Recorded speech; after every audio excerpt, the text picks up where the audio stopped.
there any other wish list stuff that came out of as you were playing around with the 4 Matterport plugins? Well, as we're talking right here, can I share my screen and show you one more thing? Sure.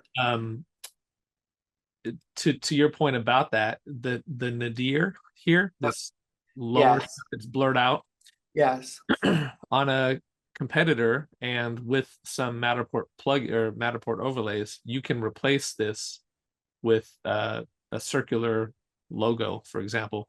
So on a competitor, I actually have my logo and I have my website URL in text going around. Yes. And I could see this being a useful plugin that I would even charge for, where I say by default, it's going to have my information here. Yes. And even a clickable link. So if somebody clicks that, it opens up like a separate tab to my website.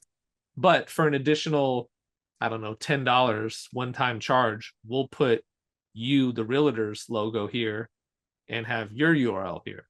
Yeah.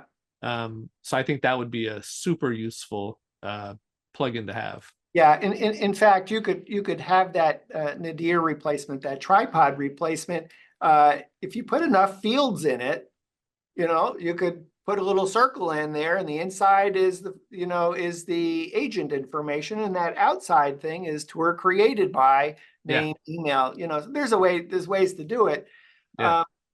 For clarification, you're using a third-party company to create a nadir overlay in a Matterport tour, which would be a great plugin to be offered. And I think you're describing it might be something they could even charge you as the photographer for, and you could turn around and charge a client for. Well, I don't want them charging me, but I can certainly charge the client. No, if they need to charge for it, yeah, I understand it, but yeah, it's just another use. Well, certainly, it would be nice if Matterport just did it, but I'm sure they have some tension between their charging their Matterport authorized partners who are creating features that Matterport sort of is kind of now competing with. But let them figure it out. The important thing is how to help the customer, how to help who's ever paying for the tours. And that's you, the photographer, that's actually acting as essentially a Matterport reseller.